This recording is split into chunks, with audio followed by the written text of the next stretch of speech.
Hello everyone, মহাকালকে সমাচারের আজকের এই exclusive live আপডেটে সবাইকে স্বাগত।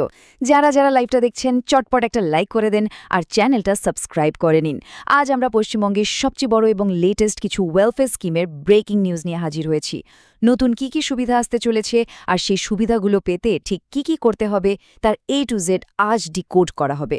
চলুন আর দেরি না করে সরাসরি খবরে ঢোকা যাক। আজকের এই কুইক এক্সপ্লেনারে আমরা মূলত কভার করব নতুন সব মেগা প্রকল্পের ঘোষণা, লক্ষ্মীর ভাণ্ডারের সাথে নতুন অন্নপূর্ণা ভাণ্ডারের তফাৎ, কারা কারা এই সুবিধা পাবেন তার ক্রাইটেরিয়া, ফর্ম ফিল আপ ও ডিবিটি সেটআপের নিয়ম, আর সবশেষে রাজ্যের আরও কিছু দারুণ আপডেট। তো চলুন রাজ্যের সবচেয়ে বড় পরিবর্তন আর ব্রেকিং নিউজগুলো দিয়ে শুরু করা যাক। সবচেয়ে বড় চমকটা হলো এই ফিগারটা ৩,০০০ টাকা। রাজ্য সরকার সম্প্রতি অন্নপূর্ণা ভাণ্ডার নামে একটা একেবারে নতুন প্রকল্পের কথা ঘোষণা করেছে, আর এর আন্ডারে রাজ্যের যোগ্য মহিলারা এখন থেকে প্রতি মাসে সরাসরি ৩,০০০ টাকা করে ফিন্যান্সিয়াল সাপোর্ট পাবেন।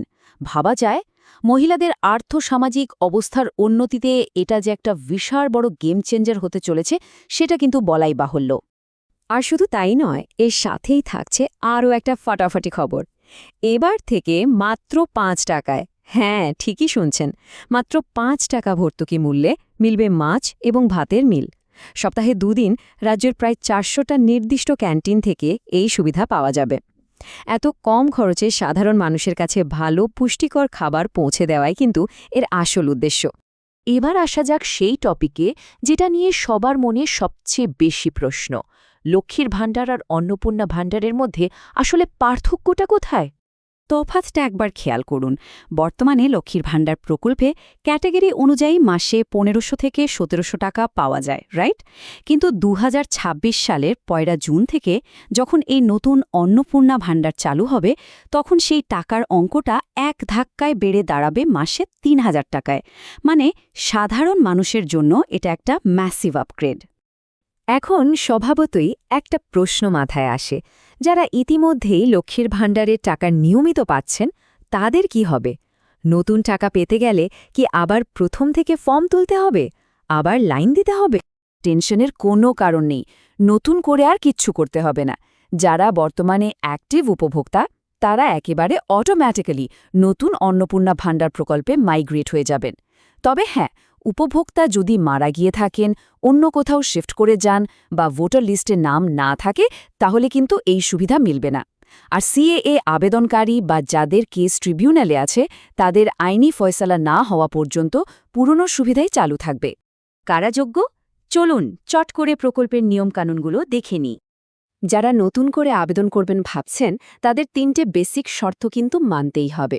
প্রথমত, আবেদনকারীকে অবশ্যই একজন মহিলা হতে হবে। দ্বিতীয়ত, পশ্চিমবঙ্গের স্থায়ী বাসিন্দা হতে হবে।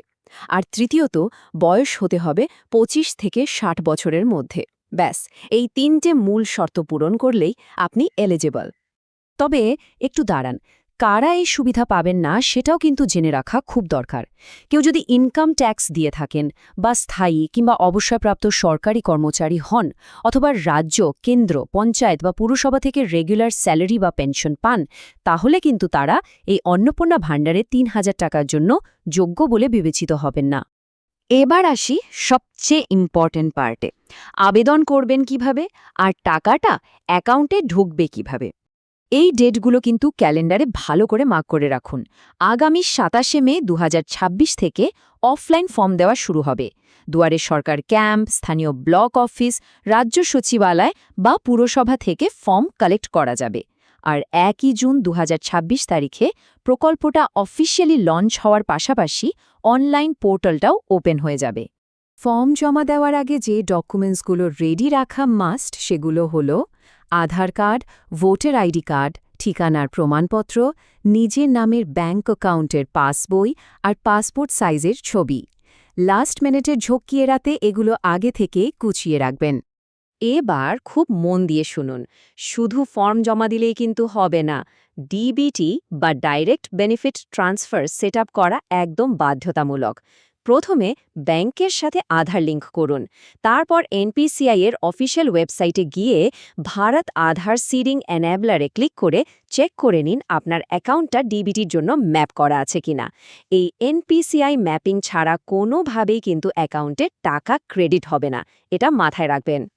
শেষ পর্বে আমরা দেখে নেব রাজ্যের স্বাস্থ্য আর হেল্পলাইন সংক্রান্ত আরও কিছু ফাস্ট পেসড আপডেট।